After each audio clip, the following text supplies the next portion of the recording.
Hey guys, I'm Clay, all things TMNT, I'm Ariane from Ariane 2014. and welcome to our first podcast. Today we're going to be talking about the fourfold trap, which is not the furfold trap, which is what I actually thought it was until the actual day of the premiere. I thought it was the furfold The trap. Fourfold trap. I was like, oh my god, Tiger Claw! Like, this is a Tiger Claw reference. Tiger Claw is coming back. And then the day of the premiere, I read the word, I saw the O, and I was like, oh. Well, he did show up. To be fair, he did show up. Oh yeah. Just, it wasn't him centered. And Yeah. it was centered on someone furry, though. Oh, I was like, Karai's not furry. Not Karai! She could be furry if she wears like a A fur coat.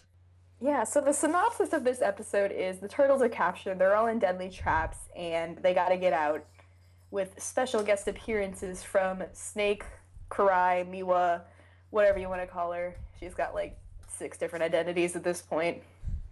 Sometimes she's human Karai, sometimes she's snake-eyed human Karai, sometimes she's human Karai with snake arms Karai, and I'm just like, whatever. They have a lot of fun with her. Yeah, this episode's a lot of fun in itself. A lot of good, some bad. Let's start talking about the bad before we get into the good, though. Okay, the bad first.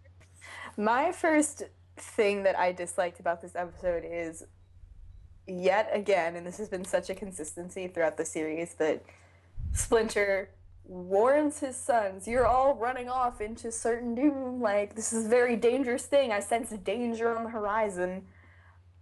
So, good luck. Bye. Have fun. Like, he never goes with them or offers to help them. And I'm sitting there watching this, like, you're their dad. Like, do something other than He's just that. he's just standing at the house with a little handkerchief waving at them like bye bye. It was nice knowing you. Bon voyage. Yeah, and it drives me crazy because he always, shows them like, I love you guys, you're my sons. I wouldn't be who I am today without you. And then he's kind of just like running off to certain doom. Like, I don't know. That's just my thing. It's always been a thing with me whenever I see him tell them like, you guys be careful, but he never is like, I'll go with you. And like he used this pathetic excuse in Showdown. In my opinion, it was a pathetic excuse. I'm their teacher. It's not my job to go with them. I was like, you're their teacher, yeah, but first and foremost, you're their father. Like, I would think that there would be a little more of a care, worry, concern element there. Yeah, I never like I love Splinter, but I don't understand him. Um like I guess part of it is he believes in them. I guess that's part of why he chooses not to go with them. He's like, I believe in you guys. You guys can do everything right, and you are the best. This is your lesson to learn. And if you guys screw up the world while you're at it, then I'll come in and sweep sweep it up over you.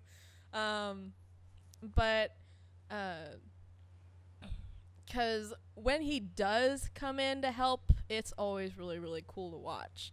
And I Yeah. guess I guess they feel like he's too overpowered, and so if they were to use him all the time, um, it wouldn't be as interesting to watch. The fights wouldn't be dramatic. The fights wouldn't be so intense and stressful. You wouldn't be worrying about the turtle's safety if Splinter went with them all the time. And I agree with that, but to me, it always seems like the only times you ever think about him needing to go, because like most of the time when they're like, "Okay, bye, Splinter," it's kind of just like, "Oh yeah, they got this." But like in this instance and a couple of other instances, he's always like, "This is super dangerous. Like y'all be careful." But bye, lol. Bye, Hashtag lol. I'm gonna hashtag meditate in my room. cheese sickle in the freezer. Hashtag ice cream kitty. Hashtag ice cream kitty. Ice cream kitty and I are gonna chill. Play some magic or whatever they were playing. We're gonna play Dungeons and Monsters or whatever. It's gonna be great. Monsters, mazes, and mutants. Mazes and mutants. So, what was one thing you disliked?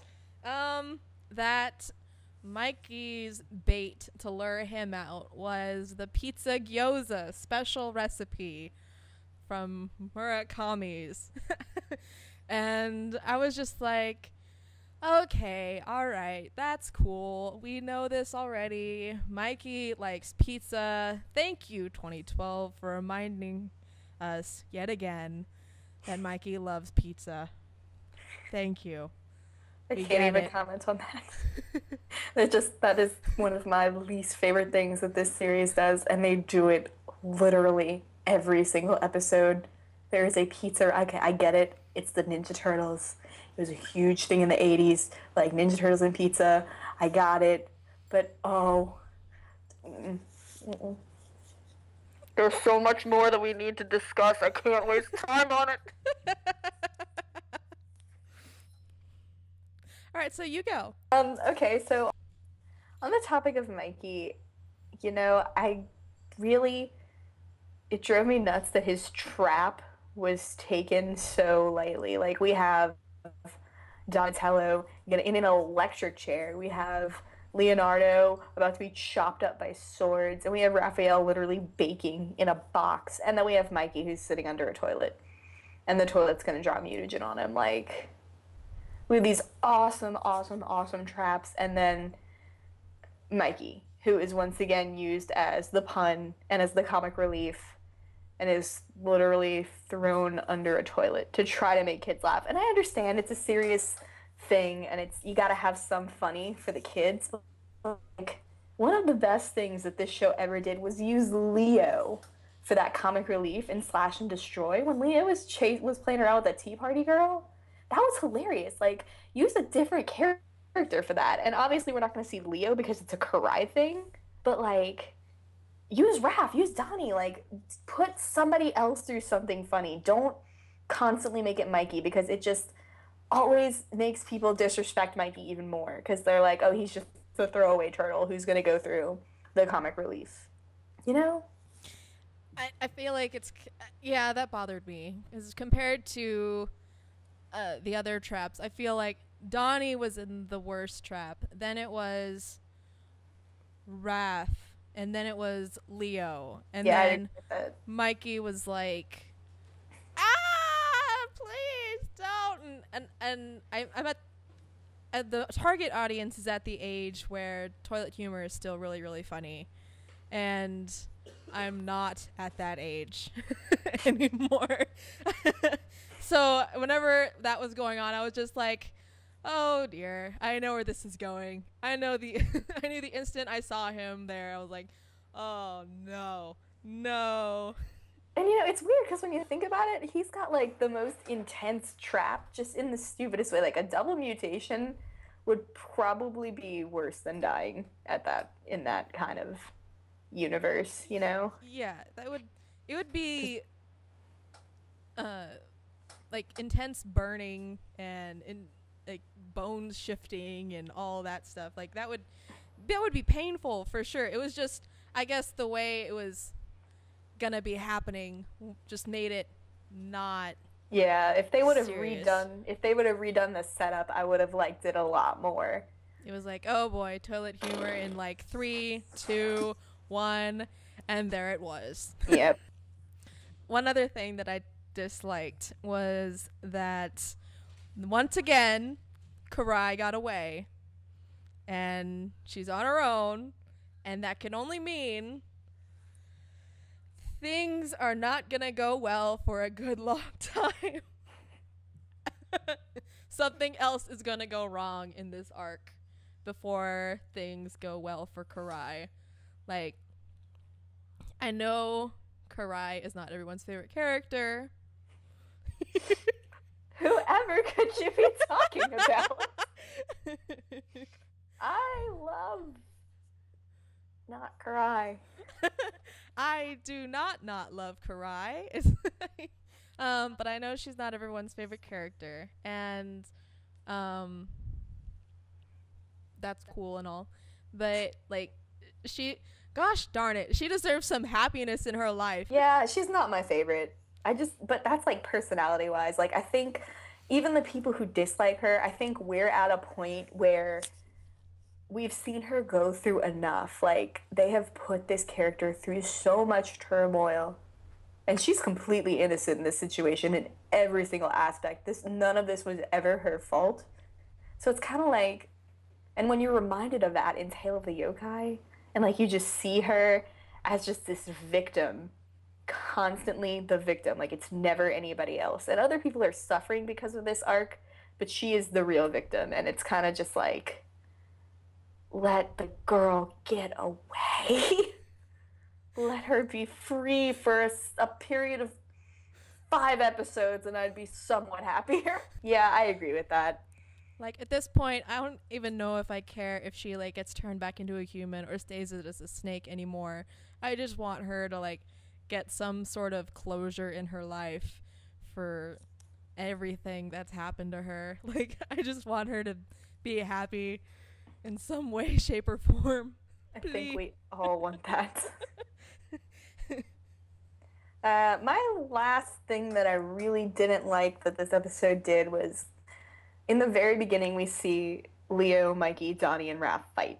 And it's very clear that the premise of this episode is they're against each other. They're fighting.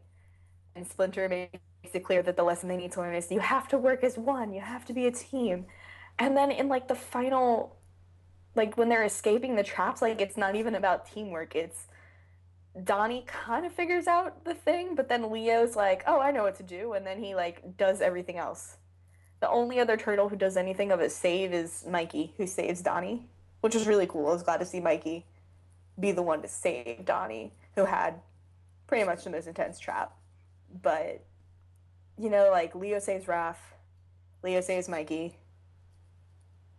It's like, where's the teamwork? I thought this was supposed to be about teamwork. You got your morals wrong, episode. You Yeah, got your morals wrong. It's like, obviously the moral is the leader does everything, and then sometimes the other ones get a chance. Well, to be fair, Raph was kind of overheated and suffering from a heat stroke, so... That is true. But still, like, let him do something, like... Meh. He was being dead weight. That was his job. Good job, Raph. You were there for moral support. Good job. You were the inspiration behind Leo's frantic wall stabbing. You were motivating him to move quicker. So what's the last thing you dislike? Well, this is mainly a minor annoyance with me because I couldn't. I let a lot of things with the continuity slide. But I was really looking forward, since Leo was saving everyone else, I was literally looking forward to a Leo Donnie moment. And whenever Mikey stepped in, I was like, no, we already have plenty Mikey Donnie moments. It's really petty, but I was really, really upset about that. Literally thought that exact same thing. I was like, because, you know, they were the ones who fought before anybody else fought with each other. Like, the fight of the episode was instituted and initiated between them, and it was like, oh my god. Denied. I was like, reunite, become friends again. No. They didn't. They don't really resolve anything in this episode. they're just all of a sudden like, Leo was like, Donnie, I'll cut you free. And Donnie was like, don't do it. And he was I don't want to be fried. Raph is already baked. I don't want to be fried. Bottoms. When you think about it, this entire trap system was just a different way to cook the turtles. Well, it was made up by the villains, so I guess they were hungry. Get on to the oh my god moments. Leo literally did what Splinter did like 5 episodes ago. He did like the finger healing hand blah, and like when Leo did it, he actually had an aura. He was glowing, and like he did it on Karai first and it had no effect. And then here comes Splinter, like a couple episodes later, just like, oh, I don't know if that's gonna work, but lol, I'll try it. Oh, look at me, I did it. Lol, I'm better. I don't know. I think that was kind of cheap. I mean, like, I'm glad it was Splinter because that is his daughter. Ultimately, I'm glad it was Splinter, but at the same time, I'm kind of like, Leo already tried that and it didn't work. Like, is that really how we're gonna resolve this? Finally. Well, I rewatched that scene of the deadly venom, and he had an aura when he did it on himself, and the chant was longer when he did it on himself. When he did it on Karai, I'm gonna guess that the reason it quote unquote didn't work is because the chant was incomplete, because he was also trying to dodge her attacks and he kind of struck before it was done. He was kind of incorporating, I thought he was kind of incorporating his defense when he did it in the Deadly Venom. Like, he would do one and hit her, or block her, then do the other and then block her. And then he was like, ah, like super cool yelling and punching. And then she went like flying. I was like, wee. Let's just watch her go flying. Wee. Well, when you put it like that, it doesn't sound as awesome, but that's essentially what happened. Wow, you really don't like Karai. No comment. Oh. What was your oh my god moment? Okay, this is my oh my god moment, just because this is what I thought the moment I saw it. The Splinter is using a mouse wheel as his treadmill, and someone, Donatello probably, built him a huge mouse wheel for a treadmill. I knew that was what you were gonna say. Literally, when I saw it, I just yelled, oh my god. What in the world is that? Oh my god, I love that stupid hamster wheel. It just came out of nowhere too. Like, where does it even go when he's not using it? Puts it in his bedroom, I guess. And literally, I just had the mental image of him like running on it on all fours. But oh my gosh, I just that's just my moment. Like, Donatello built him that because there's no way one exists that big. He had to ask Donnie to build him a treadmill, and that was what Donnie designed. I can just imagine that conversation. Donatello, my son, you have built many amazing things. Can you make this a reality, yo? You gonna be my favorite son if you do this. I'm just saying, Leo's cool. But how would you like to be my favorite? Just build me a mouse wheel trap. Can we just... Alright, let me just do my last one so we can get on to the good stuff. Alright. The other oh my god moment was something that you kind of liked. The fact that they cured her. Like, I put it as an oh my god moment because I couldn't classify it as something I liked or something I didn't like. Like, I'm so enthralled that she finally vomited that brain worm out. Like, hooray, happy times. Like, I've been waiting for that for, like, so many episodes. Oh my god. But at the same time, I'm kind of like, you're gonna do this now? Like, we are about to go off across the galaxy into space, and Triceratons are coming and everything. Like, we're about to completely shift arcs, and you're gonna put that one on hiatus with that ending. Like, that is so not fair.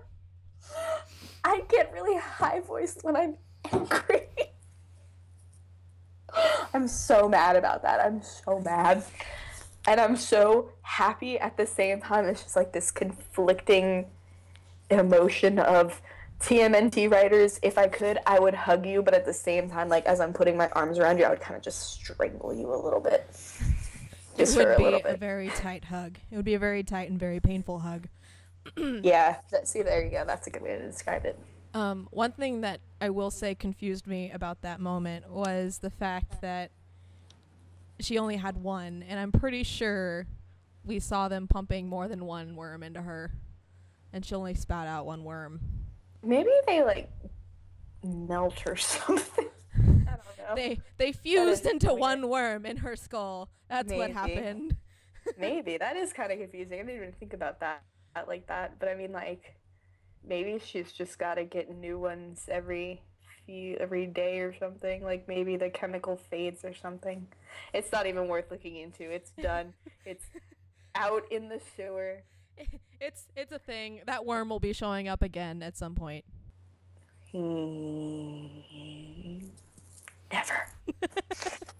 So now that we've talked about all the bad and all of the ridiculous, let's do some good stuff. What was your first thing that you really liked? All right, the first thing that I really liked, April helping out in the battles. Even when she was chained up and handcuffed, she was still being like, oh yeah, Tiger Claw, I'm gonna pull this chain, you're gonna fall over, I'm gonna like break myself out of here, I'm gonna be so cool and tough. Yeah, that was good. That was a really good April moment. I was just chanting, go April, go April, go April, go. Seriously. Usually, like, she's so driven to fight. I was really glad that Leo was just like, okay, you're coming with, but you have to stay close to us and you have to be careful. And like, when Leo told her, get out of here, go warn Splinter, like, she wasn't like, no, I'm staying. She actually listened. I was like, April, I like you today. I am so proud of you. What's going on, girl? You've grown up so much. Get you some. Seriously. You've matured in these past few episodes. I'm so proud of you. Yeah, she's grown up a lot over from what we've seen, you know. She really has had a lot of good character development over the past few seasons. Let's see. What are some things that I like? Like I said earlier, Mikey's trap was dumb, but the other traps were awesome. Like, those were borderline torture. They were torture. They weren't even borderline. Like, screw the line. Here's the line, here's the traps. Like, 2012 got really imaginative with those. And, like, Mikey's was dumb. Just throw out Mikey's completely. Like, the others were really cool. And I really did like that they were all kind of focused towards each individual turtle. Like, Leo's was swords, Raph's was temperature. Like, temperature.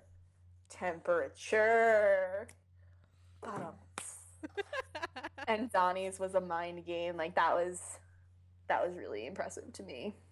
And dark, but impressive. I didn't understand maybe this is because I'm really bad at Tetris, but I didn't understand how that game worked. I was like, but those colors aren't matching. He's only getting zapped when he gets a hit. Donnie, just avoid them. Just don't get hit by them. Yeah, that was a little confusing. This game is obviously called Donnie Crush, all right? It's not Donnie Crush. Just don't get hit by him. The fact that Mikey was the one to save Donnie from the most intense trap. Like, that was cool. It was really good to see Mikey. And it was funny. It was funny when he was like, whoa. The giant Mike. He was like, he had that giant voice. I was like, oh my god. Good times. That was nice to see.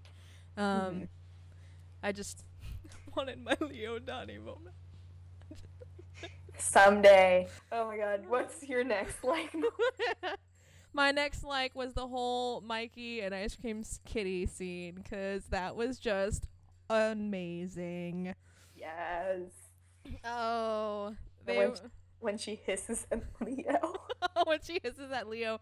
You know, I thought when I watched it the first couple times, I thought that she was just hissing at him because, like, he looked at her. But the most recent time I watched it, I was like, oh, she was reaching over to, like, Mikey's card deck. Yeah, she was picking up the cards. And he kind of, like, almost sort of maybe caught her, and so that's why she was hissing. And I was like, and the whole time I was imagining that, like, some bad thing between them happened, because I was like, cats hold grudges, man. Cats hold grudges. Even when they're made of mutagen and ice cream and cat. I loved when Mikey was like, cheater, cheese, and frozen yogurt eater. And the cat was like, you be a snoozer, you be a loser. I was like, oh my god, this cat. just like a cat. Just like a cat. Oh, man, cats. I bet we have the same third like moment. Mm. Maybe. Actually, we don't. Oh. What's yours then? I want to know. Okay, well, mine is actually the fact that that argument scene. I liked that argument scene where they were. I liked it. Cause to me it was it started, and when I was talking to you about it, it started out with Leo, like pushing Donnie, like because he was as a motivation type thing, and then when Donnie was like, I've already tried, and Leo, as young and as young and inexperienced and imperfect as he is, he in his frustration and trying to, and seeing that his motivation was not working, he was like, I'll yell at you and see if that helps. I'll be like, well, try harder, don't give up, man. And Donnie was then also frustrated and stressed, and he was like, oh, then why don't you come up with something since you're the leader, blah blah blah blah, or why don't Raph come up with something, why do I have to always do everything? And then Raph was like, well, blah. And then Mikey, I liked that Mikey was like, yo man, don't do that, don't chill out, bruh. Yeah, Mikey had a good save there in that moment. And I liked that little argument. It showed that everyone was dealing with the Karai thing in their own way, and it showed it showed everyone that all the characters are perfectly imperfect. Mm-hmm. And that's something that I think people tend to forget.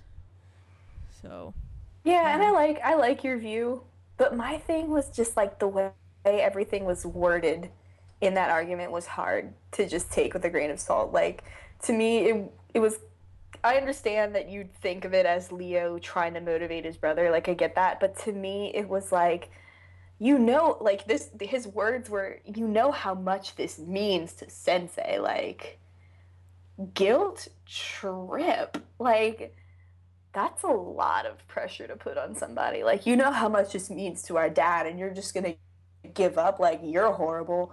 And then I would take Donnie's side in that argument just because, like, Donnie's doing everything that he can and then some. Like, he has been working to get this done for so long. He tried to make a retro mutagen for her, and then he had to stop doing that, and now he's got to start doing this, figure out this brainworm thing, and, like, Donnie's gone through so much stress with this arc.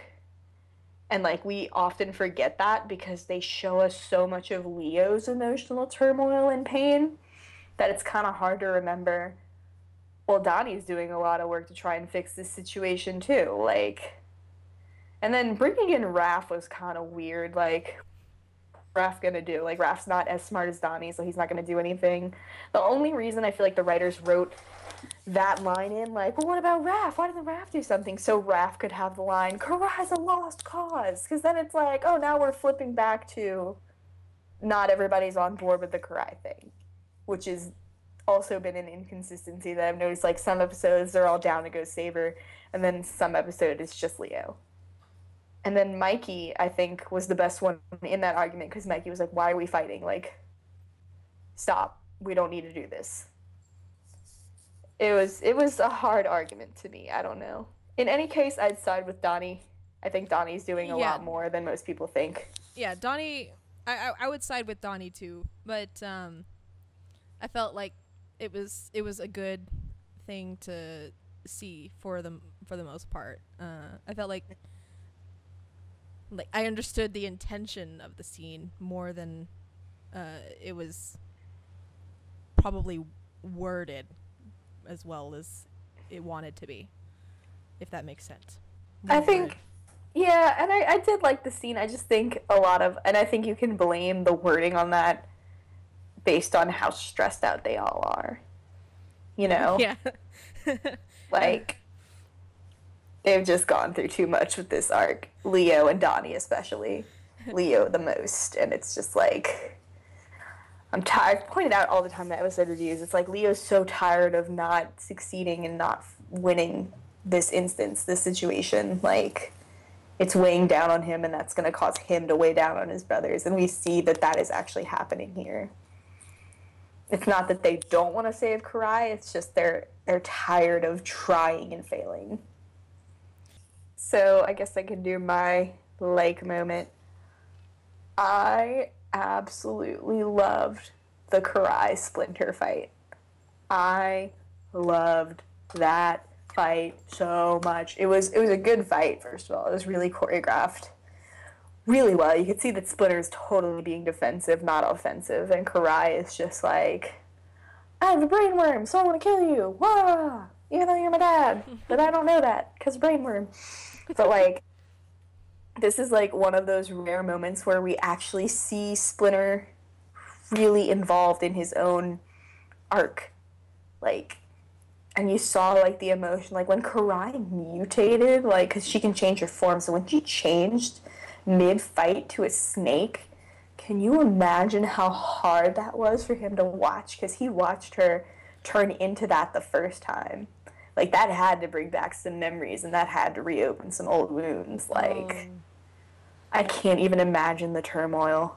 Oh man, if you watch the episode and just look at Splinter's expression every single time they show his face, that moment in particular, like, you see his expression like twist, his ears drop, and it's just, I was just like, oh, you poor old rat person. Oh, I just want to give you like the biggest of hugs right now. Yeah. But like every single time he did, he was on screen, like his anything, like you just tell, he was expressing it, and this is actually going into my favorite moment, so I'm gonna let you finish with your thing. Yeah, like, that was just like, that's all I can say about it. Like, it was just such an awesome fight. It was emotional. It was like powerful.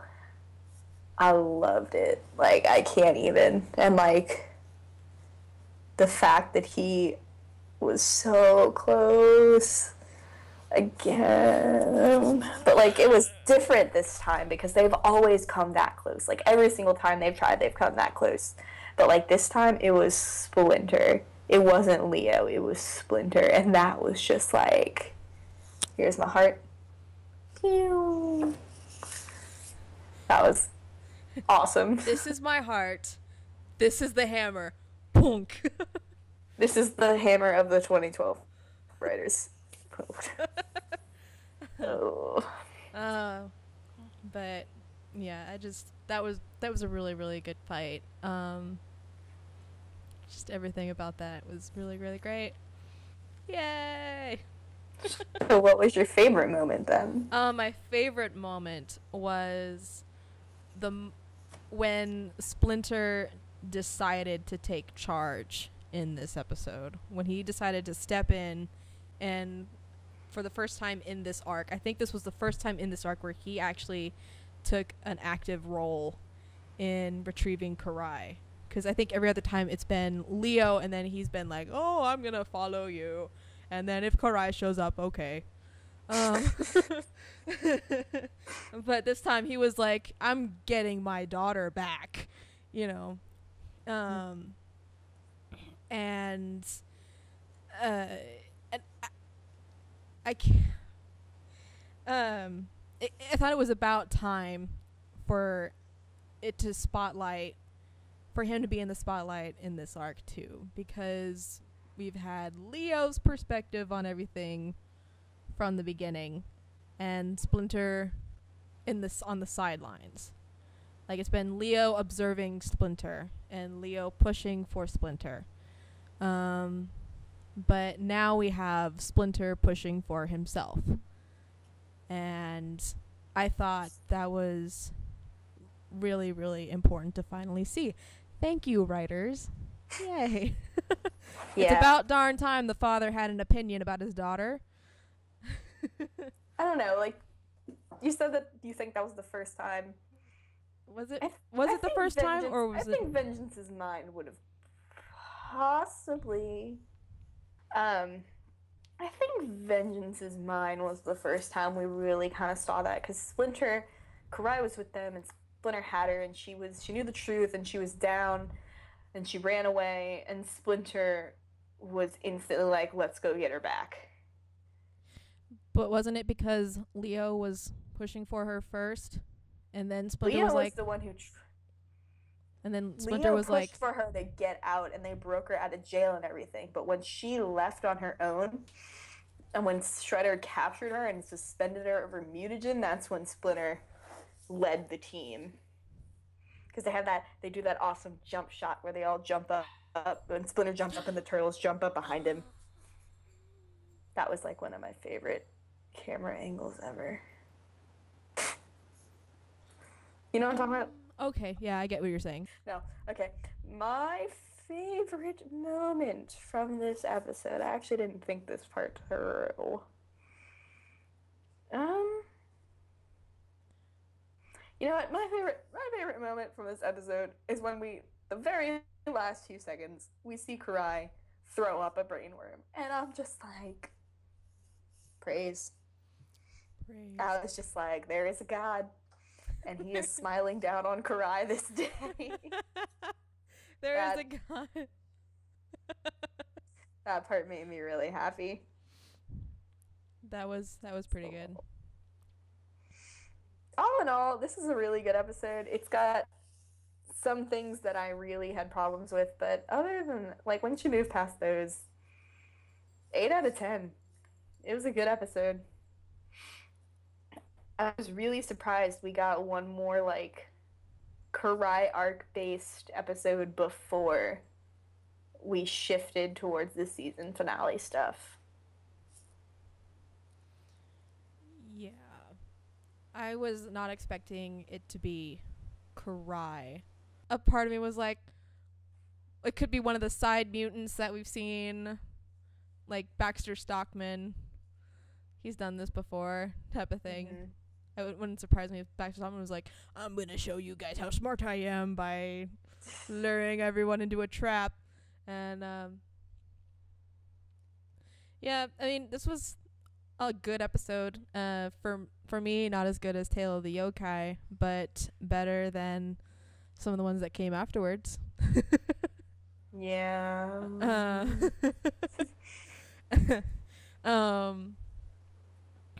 An 8 out of 10 for me. It had a lot of emotion, especially on Splinter. I was like, oh, my poor Splinter. But, yeah. 8 out of 10. Solid 8 out of 10. Now we're gonna start shifting very dramatically, actually, to the space arc. We're about to see the Triceratons make their 2012 debut, and we are about to go a very long way away from Karai.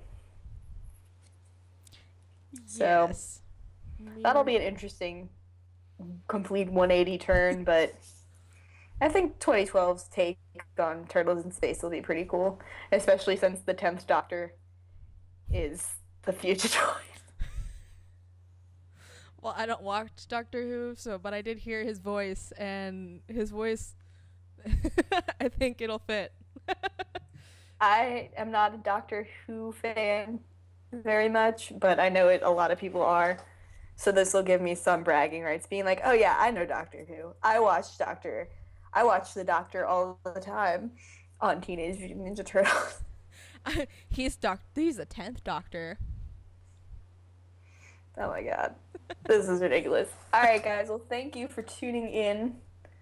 This was our first one. Let us know how we did. Send me some feedback. We don't have any questions to answer this week in the inbox, probably because I haven't posted my episode review yet, so whoops.